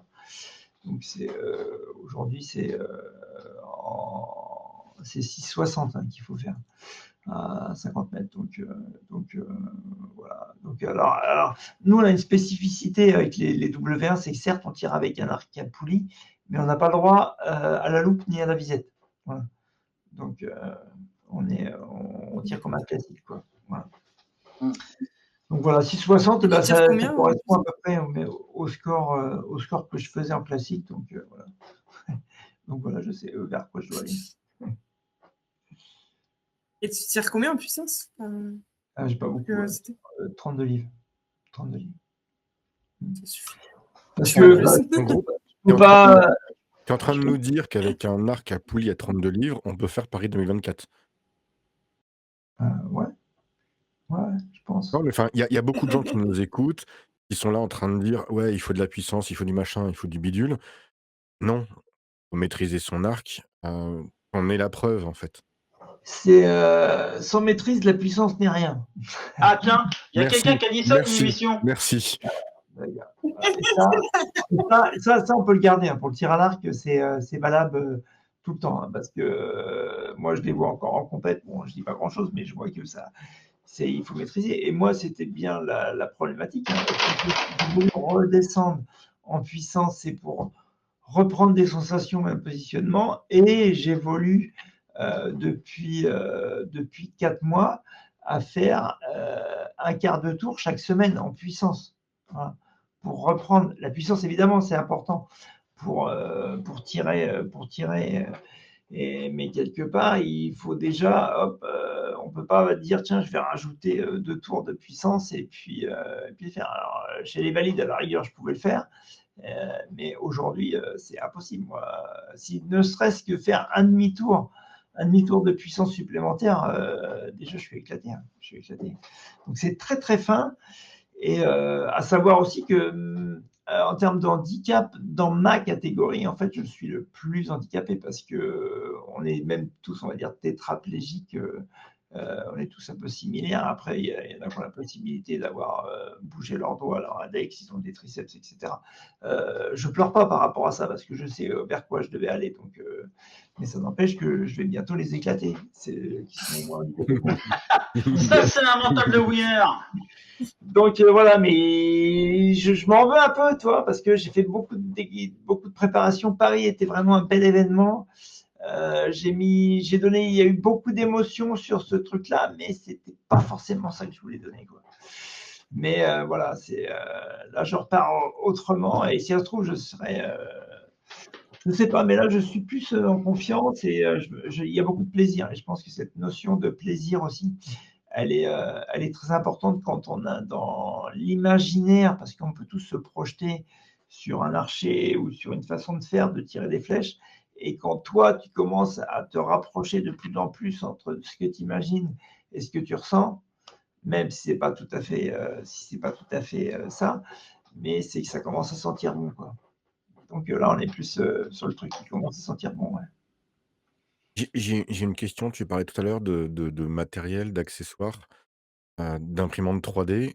Tu dois faire valider, tu dois faire, agréer, en fait, tout ce que tu crées, tous les équipements que tu crées, ou il y a un règlement qui te dit: «Tu as le droit à ça, ça, ça ou ça»? Tu as le droit de faire les JO de pa les jeux paralympiques, avec des sangles, sur ton fauteuil, ou enfin? Ouais, ouais, on a le droit. Donc il y a quelques petites réglementations, mais il faut pas que ça soit, entre guillemets, «un frein» dans la pratique, au départ. Après, heu, c'est qu'une histoire de cale, de hauteur de cale. Tu vois? Moi, mon fauteuil, il faut pas qu'il descende au-dessus de 10 centimètres entre le dossier et le dessous du bras, quoi, tu vois? C'est des trucs comme ça. En termes de décocheur, bah, c'est la même réglementation que comment dire, chez les valides, hein. Je crois qu'il n'y a pas grand-chose sur les décocheurs. Je ne sais pas trop, je suis pas arbitre, mais voilà. Autrement, moi, j'ai voulu minimiser. Tu vois, n'ayant pas d'abdominaux ni d'équilibre, j'ai juste une sangle qui me tient au niveau de l'épaule pour éviter que je bascule avec le poids de l'arc et qu'on la flèche part, quoi. Et si ce n'est le travail qu'on a fait avec Simon par rapport au décocheur, donc qui est juste, moi c'est une tête de décocheur back tension avec juste comme un coup de poing américain, entre guillemets, où je glisse mes doigts dedans, mais n'ayant pas de force, toute la puissance de l'arc, elle est retenue à un bracelet qui est derrière. Voilà. Donc, voilà. Oui, assez impressionnant à voir ton matériel, c'est vrai. Ouais. Mais ça ressemble, tu vois, tu m'as vu tirer, hein, tu as vu, ça ressemble Oui, à quelqu'un de valide, quoi. C'est vers ce truc-là où je voulais aller, quoi. Voilà. Je suis assez content de la réussite. Mais c'est tellement fin aussi, les trucs. Tu n'as pas de J'ai potence pour tenir l'arc? non. Non, et j'ai pas le droit à ça. j'ai une dernière question. Dans ton sac d'arc, il y a un arc, il y a des flèches, enfin, comme tout le monde, mais qu'est-ce que tu as dans ton arc que les autres n'ont pas? Tu parlais de ton décocheur, back tension, coup de poing américain, machin. Est-ce que tu as d'autres trucs comme ça qui sortent un peu de l'ordinaire et qui te facilitent la vie? Est-ce que tu as une peluche? Est-ce que enfin, Ah non, surtout pas. j'en sais rien, tu vois ce que tu comprends? Pas de slip fétiche, tout ça. Non, non, il faut arrêter, c'est la connerie, ça. Je n'égorge pas de poulet non plus la veille de compète. Non, je ne sais pas ça. Non, mais Non, oui, la spécificité, elle est juste sur le matériel. Donc là, j'ai un gant qui rabat mes doigts sur ma poignée pour la tenir. Voilà. Donc, alors, on ne parlera pas de dragon ni de relâcher les doigts parce qu'évidemment, moi, il faut que ça tienne. Donc, à moi aussi d'avoir un bras d'arc solide et éviter comment ça s'appelle, les mouvements parasites, et puis le torque aussi pour l'arc à poulie. Il est solide son bras d'arc, hein, je confirme. Il bouge pas trop. Hein.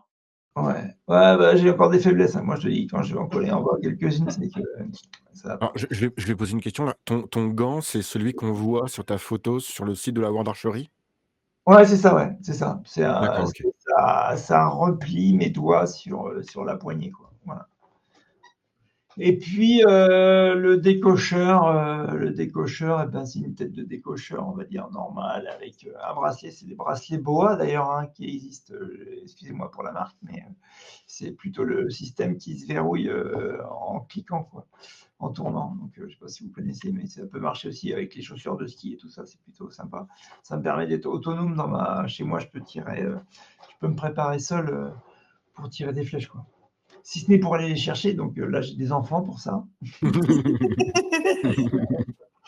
Et, ça vraiment, ça les embête, hein, franchement. Alors du coup, vu que j'avais une vingtaine de flèches, et puis il fallait qu'il y aille souvent, du coup j'ai acheté 120 flèches. Donc je fais une séance de 120 flèches. Bon, à moi, c'est pareil, ça c'est des erreurs que je faisais. Sur les 120 flèches, je les enchaînais, moi. Alors aujourd'hui, ça a changé parce que je fais des volets de 10.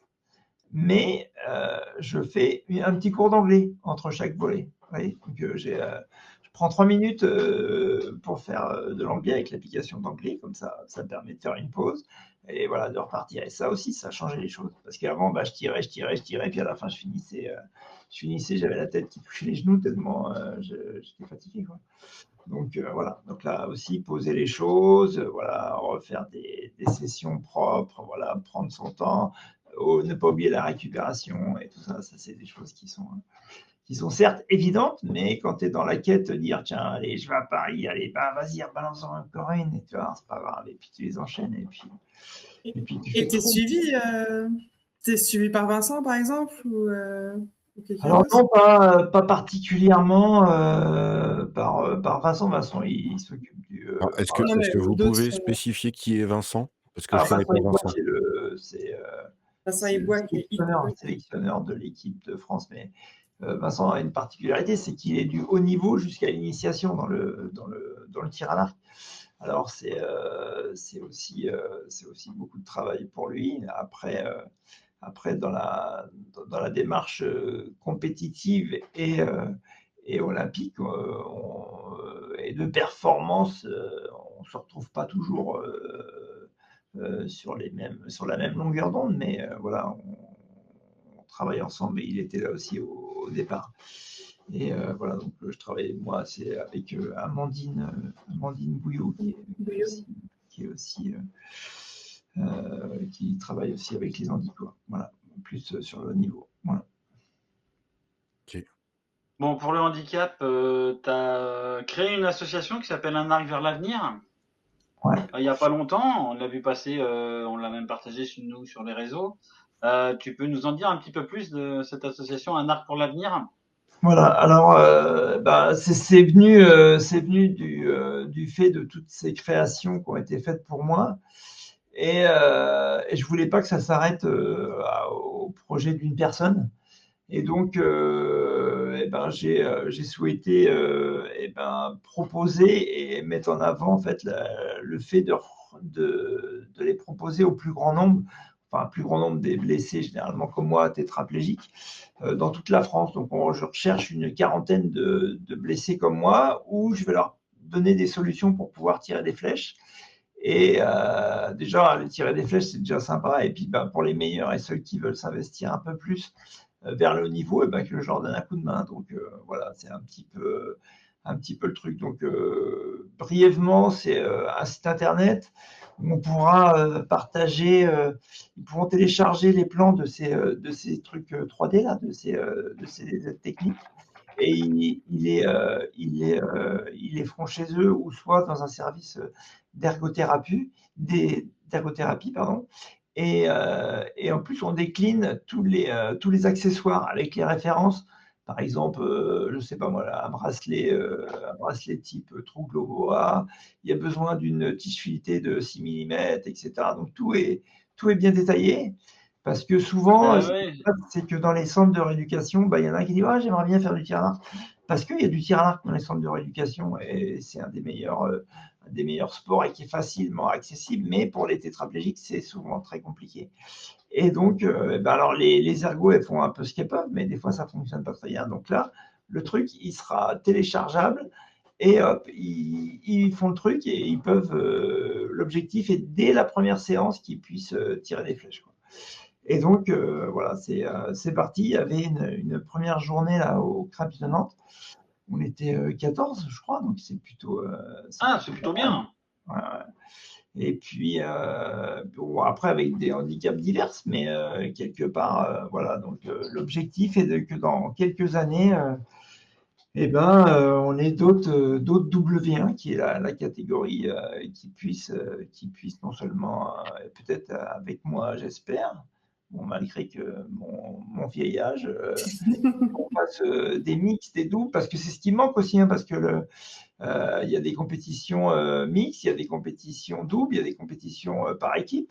Et moi, quand je pars 10 jours en compète et que j'ai que à faire un 2 fois 50 mètres et mon match, je me fais un peu, je m'embête un peu le restant de la semaine, quoi.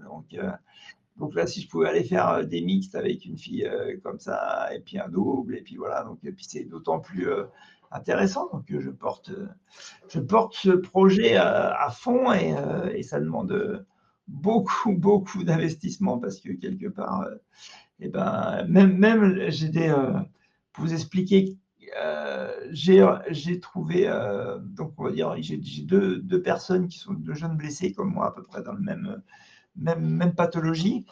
Et en fait, ils sont motivés, donc je leur prends le projet, je dis ouais, je vais t'accompagner, je vais te filer du matos, donc je leur ai passé du matériel, etc. Et en fait, le problème, c'est qu'ils arrivent dans des clubs et ben, ils n'ont pas la même dynamique, quoi. On va les mettre avec, par exemple, le sport adapté. Donc, lui, je lui vends Ah les oui, mais Jeux non. paralympiques. Lui, je lui vends les Jeux paralympiques. Et puis là, il est avec un exemple. Là, j'ai un papy de 80 ans qui s'occupe de la section. Et c'est pas pour dire, mais quelque part, on n'est plus dans la même dynamique, quoi. Et lui, ben voilà, il a dit voilà, non, ça me saoule, c'est chiant. Tu peux pas mélanger handi et sport adapté, c'est deux choses Ouais. vraiment totalement différentes. Voilà, et puis donc il faut faire comprendre, dans les clubs et c'est ça que j'essaie de faire aussi, c'est qu'il y a un centre de rééducation à côté, mais qui puisse être en lien aussi avec le club, tu vois. Et puis, par exemple, nos délégués techniques régionaux qui puissent aller voir les centres de rééducation, leur proposer quelque chose qui vienne avec un club, qui puissent comprendre un peu la dynamique. Et puis voilà, je pense que c'est à partir de là qu'on arrivera à faire bouger un petit peu. Alors, je parle pour ma paroisse et pour ma catégorie, mais c'est valable pour les autres. Et puis, on a une discipline qui est très, très adaptable à toutes sortes de handicaps, quoi. Donc, on fait de l'escrime, c'est pas facile. Faire de l'escrime en fauteuil avec quelqu'un qui est valide, c'est pas possible. Du tir à l'arc, moi, le dimanche, je vais éclater les valides. Hein, donc, voilà, c'est pas Ah, ça c'est vu, je confirme, je confirme. donc, voilà, donc c'est très, très, très, c'est très adaptable, quoi. Donc, Petite question ouais. sur un arc vers l'avenir, là. La Fédé, elle t'aide pour ça, non? Ou t'as eu des. Et ils sont au courant, je suppose, comme beaucoup, puisque nous on l'est aussi sûrement. Et je sais pas, ils te Alors, je fais sollicitent, partie, ils t'aident. ouais, ouais, enfin, je fais partie de la commission Handi là, au niveau de la Fédé, donc j'essaye de donner un coup de main. Après, moi, j'ai besoin de concret, quoi, plutôt faire des choses. Toi, j'ai besoin de dire, tiens, on peut avoir une vision globale du handicap, à dire, tiens, cet été ou dans 6 mois, on fera ça. Moi, c'est qu'on décide quelque chose, bim, on l'imprime, on fait l'affiche, on est là, les gens viennent, et puis voilà. Donc, moi, il faut que ça soit un peu plus concret pour que je sente ce que je fais avance, quoi. Donc, voilà, moi, ça avance un petit peu plus vite, on va dire. Ouais, t'es plus une Mais, Ferrari, la Fédé sera plus une 2 chevaux. ouais, mais une 2 chevaux, ça durera peut-être plus longtemps qu'une Ah, ta Ferrari, tu vois. Ferrari? C'est un peu le lièvre et la tortue, tu vois. C'est un petit peu ça. Mais moi, j'ai besoin pour moi que je sente les choses, que je les fasse autour de moi avec des gens que j'apprécie. Et puis voilà. Après, on peut avoir une vision certes globale, mais ça, quand elle est, souvent, ça se disperse un peu quand ça retombe sur des clubs en général. Je pensais faire une journée, tu vois, une journée dans tous les clubs handi où vraiment tu fais une porte ouverte, tu vois, mais il faut que tu arrives avec des moyens. C'est un peu comme nous, regarde, nous on fait une médaille aux Jeux Olympiques valide, on dit ouais, le tir à l'arc c'est formidable, hop, il voit des trucs extraordinaires, les invalides géniales, et hop, il arrive au club le mardi soir, ils sont 4, ils boivent le café, enfin tu vois, ils sont déçus quoi, tu vois. Donc quelque part c'est maintenant à nous de préparer en amont le résultat quoi, tu vois, qu'il y ait des moyens. Mais pour le handicap qui est, je sais pas, une potence, qui est un décocheur adapté, qui est une sangle, qui est, je ne sais pas, des trucs, mais avec un minimum, quoi, tu vois. Et que là, on dit, tiens, on va faire une journée handicap. Ouais, super. Donc, ils vont venir, et puis qu'est-ce qu'ils vont leur faire, quoi, tu vois, c'est un peu... Non, mais c'est pas critique, c'est une façon d'avancer aussi. Toi, mais on va pas faire acheter un décocheur. Combien on a de clubs, 3000 clubs, 3500 clubs, un truc comme ça, non? Je sais plus. Non, 1500 peut-être. 1006. 1006. Voilà. Donc voilà, et puis il y en a qui ont la fibre entre guillemets, où ils peuvent faire, ils veulent bien aider des handis. Il y en a, là, déjà qu'on a avec les valides, on a du mal. Alors qu'est-ce qu'on va faire en plus avec des mecs en fauteuil ou des tétras Ouais, j'ai toujours du mal. Pourtant, c'est un sport, comme tu disais, qui est adaptable à tout. Moi, j'avais fait une journée sensibilisation comme ça au handicap à des valides avec Vincent Higuois, avec notre boulot. Et c'est vrai que moi, j'avais des collègues qui pensaient pas que j'aurais dit, bah si, tu peux tirer. Pas de... Donc, on les avait sanglés sur un fauteuil. Interdiction d'utiliser les mains, interdiction d'utiliser les mains, le bras et les jambes, mais vraiment juste la tête à bouger. Et ils décochaient avec les dents. Donc ils pensaient vraiment pas que c'était possible. Donc c'est là où ils se sont rendus compte quand même que quoi qu'on fasse, il n'y a pas de souci pour faire du tir à l'arc. Même quelqu'un qui était aveugle, on leur avait fait tester les casques à bruit, tu sais, en fonction du bruit, tu vas dans la cible. Donc je suis entièrement d'accord avec toi, mais après aussi au club et peut-être aussi aux archers d'aider aussi les non-valides à faire du tir à l'arc et des fois s'investir aussi un petit peu à côté. On revient toujours à la même chose à mes bénévoles qui veulent ou qui veulent pas. Et puis souvent on est un petit peu inquiet, tu vois. Moi, tu sais, j'interviens beaucoup au niveau des entreprises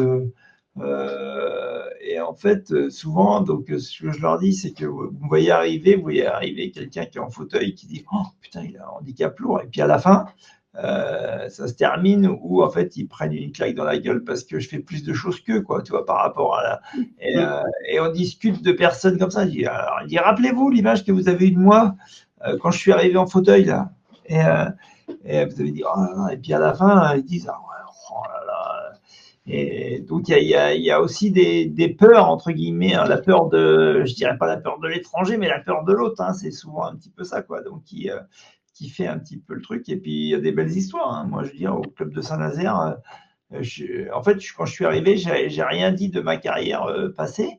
Je dis bonjour, je voudrais faire du tir à l'arc. Il me dit bon, ça a tenu une semaine le délire, mais quand il a voulu ma licence, mais quelque part, il était enthousiaste. Et puis il a essayé de trouver ils ont essayé de trouver des solutions. Et puis voilà, et puis ils ont vu l'évolution du truc, et puis ils sont contents de l'avoir fait, et puis je suis encore en relation, je leur dis merci, dire sans eux j'aurais peut-être pas été non plus aussi loin s'ils m'avaient pas acheté fixé avec des sangles débroussailleuses, j'aurais peut-être pas trouvé Non, Saint-Nazaire, un bon club, c'est par chez moi, donc ça va. Ouais. Comme quoi, dans le 44, tu vois, on est volontaire. Ouais, mais voilà, et puis il faut montrer aussi un peu de détermination. Moi je dis aussi, c'est aussi la personne qui est en fauteuil aussi, enfin en situation de handicap, qui a elle aussi de se mettre un petit peu en avant, et la réussite elle est liée aussi à lui aussi un petit peu. C'est allez, se bouger un peu le cul pour avancer. Si tu as envie de faire quelque chose, vas-y aussi avec force et détermination, quoi. Bon. Voilà, voilà, tout le monde, plus rien, on ne parle plus. Alors, mais alors, faut pas que l'émission elle dure 3 heures non plus, mais je pourrais t'écouter pendant des heures et des heures. On va passer à la carte blanche, peut-être. On va te réinviter, je pense, Damien, pour continuer à parler de tout ça. Ouais, puis il faudrait parler aussi du valide, du tir à l'arc, de l'initiation, il y a plein de trucs, de l'évolution, plein de choses. Ouais. Il n'y a pas de souci. Avec plaisir, si vous voulez. Bon, on va passer à la carte blanche. Allez, Harmonie. Ah oui, direct, pas moi. Mais en fait, j'ai peur de vous piquer des cartes blanches. Vas-y, t'inquiète. Tu me piqueras pas la mienne, donc vas-y. Moi non plus. Ah bah super. Moi, je voulais parler du Tir à l'Arc Magazine qu'on a revu une apparition là, cette semaine sur les réseaux. Donc, on espère l'avoir bientôt chez nous. Apparemment, il revient. Donc, une petite pensée à Pierre. Et voilà, parce que le Tir à l'Arc Magazine ressort en édition. Alors, j'ai rendez-vous téléphonique demain matin avec le repreneur de Tir à l'Arc Magazine. Adrien, c'est ça, j'ai entendu. Je n'en dirai pas plus. Voilà. Bah, on a vu son nom plusieurs fois circuler, donc ça va. Mais Moi, on m'a demandé de rien dire de plus, alors je dis rien de plus, hein, voilà. Mais oui, c'est une très bonne nouvelle que ça revienne. En plus, moi j'adore le nouveau logo. Bah, à voir. Hein. Donc à suivre. c'est ça. Ok. Yann. Alors moi, ma carte blanche, et ça tombe bien, on a Damien sous la main et il n'a pas beaucoup parlé aujourd'hui durant l'émission, donc je vais le refaire parler un petit peu. Moi, je voudrais que Damien, parce qu'on l'a tous fait, nous, ici, et souvent à nos invités, on leur a posé la question, de nous raconter la flèche. Et quand je dis, c'est la flèche, mais une seule, là avec un grand majuscule avec un L et un grand majuscule avec un A. Une seule flèche, laquelle tu te souviendrais. Et explique-nous un petit peu le contexte et tout ça. Alors, c'est la flèche parfaite ou la flèche? Non, la flèche qui t'a marqué, c'est. Qui t'a On en a marqué. tous eu une. Moi, j'ai raconté un jour, c'était une flèche en concours, juste départemental, hein, pas forcément quelque chose d'extraordinaire, mais l'instant et la flèche dont tu te rappelleras toujours. C'est peut-être, ça peut être une paille, hein, ça peut être une Ouais, mauvaise ça peut flèche, être hein, une mais paille, c'est ça une peut être flèche que n'importe quoi. tu n'oublieras jamais. Harmonia se rappelle d'une paille, elle nous avait raconté une paille, hein, donc. Moi, j'ai des pailles qui font des rebonds dans les 11. Alors. Non, je me rappellerai, la date, hein, c'était une flèche où il fallait que je fasse un 10 pour faire le score parfait en match, quoi. Et il fallait faire 120 sur 120. Et c'est vrai que la dernière, en fait, j'ai joué un peu avec les gens qui regardaient que j'allais le faire. Et en fait, hop, j'arme, hop, je reviens. Et je retire et je vais le faire, quoi. Voilà, c'était. Et je me rappelle l'avoir lâché, mais et l'avoir volé et qui va finir en plein milieu du 10 à 18 mètres. Et je me rappelle encore le vol de cette flèche-là. Et en fait, c'est quand en fait tout a disparu en termes de sensations, de placement, de tout ça, et était uniquement sur le fait de tirer une flèche et tu vois son vol et qu'elle arrive parfaitement à l'endroit où tu es, où il se passe rien autour, il n'y a pas de douleur, de bruit, de rien du tout, et tu la vois, bing, et qu'elle arrive en plein centre. Et d'autant plus que là, ça a fait le fait que j'ai eu à l'époque le record de France. Le premier record de France, c'était le premier qu'il fallait qu'il fasse le score parfait. Et donc, je me rappelle du vol de cette flèche-là. Et vraiment, ce feeling, en fait, aujourd'hui, on est beaucoup. On est toujours on peut être souvent sur la technique, sur les placements, sur la machin pour être bien, etc. Et je me rappelle de cette flèche-là où j'étais, je sais pas, sur un nuage. J'étais sur un nuage et qui m'a. Il n'y avait pas cette pression, ce fait de vouloir absolument bien la tirer pour qu'elle aille faire 10 comme les autres, mais elle est partie. Je le savais avant qu'elle était dedans, quoi. Donc, Ah, comme quoi, elle est bien, hein, cette flèche. ouais, c'est là, je m'en souviens. C'est vrai. Toi, Damien, ta carte blanche?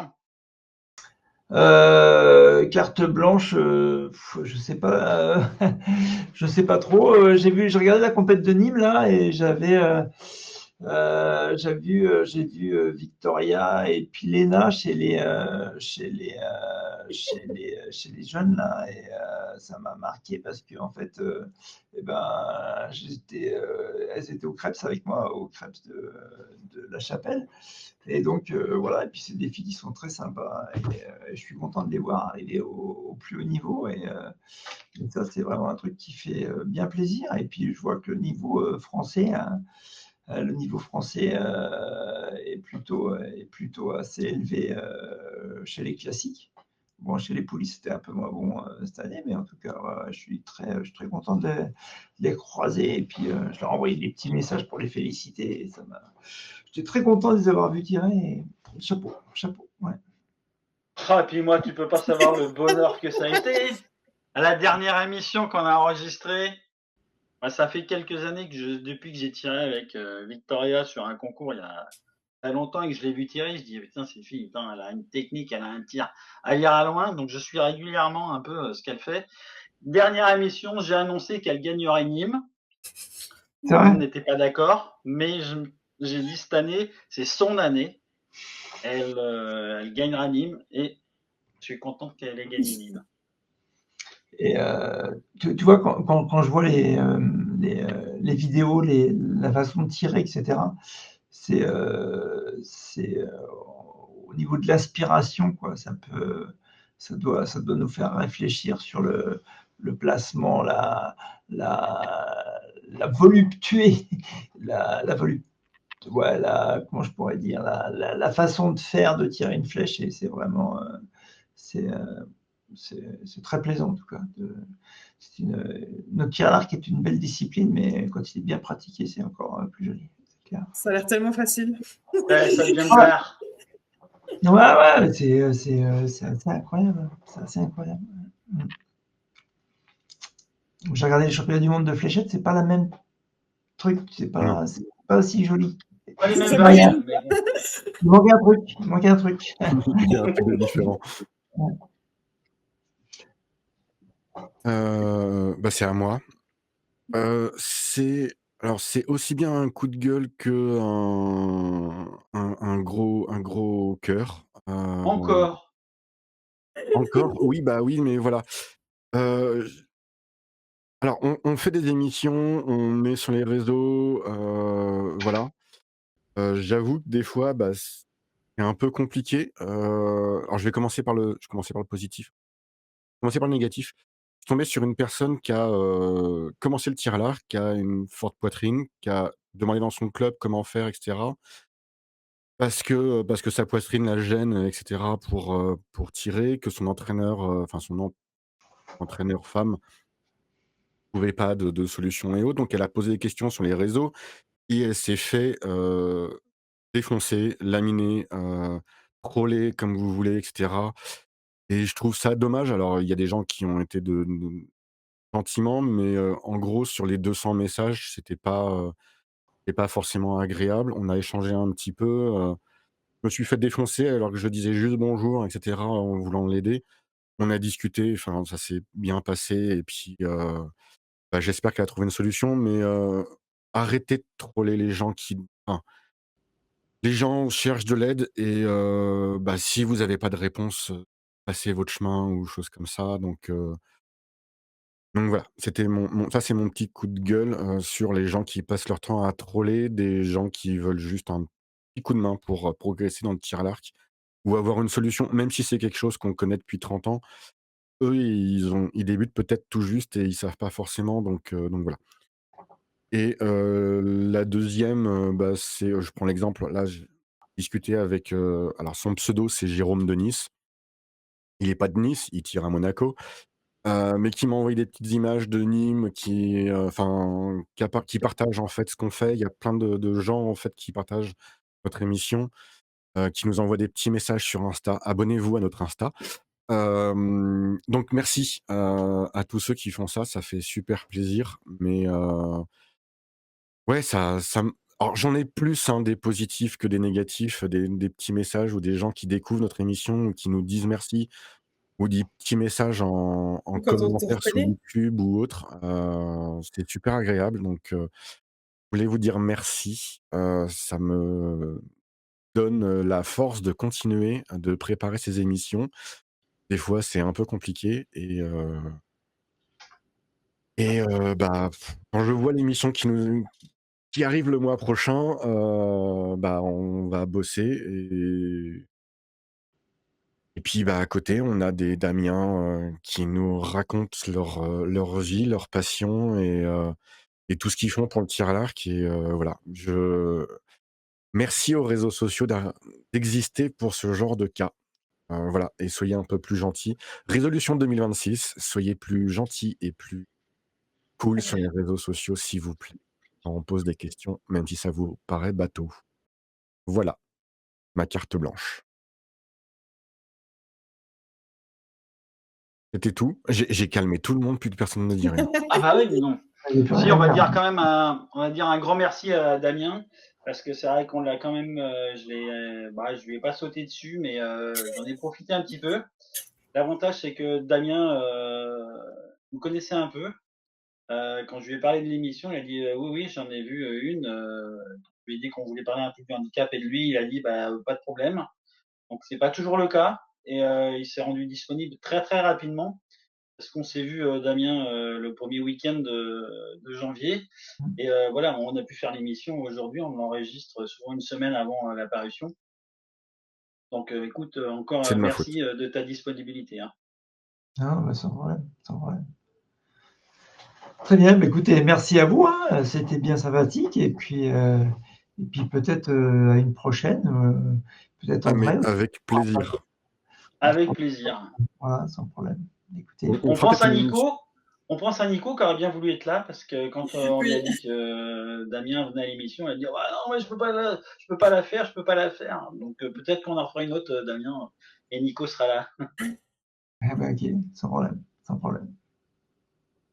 Voilà. Je vous remercie à tous les 3 d'être venus ce soir. Merci à tous les spectateurs, les viewers, je ne sais jamais comment vous appelez, les archers, les toxophiles. Je vous dis à bientôt, que ça soit dans l'émission ou sur un pas de tir. Allez, salut! Allez, au revoir, Salut. à bientôt.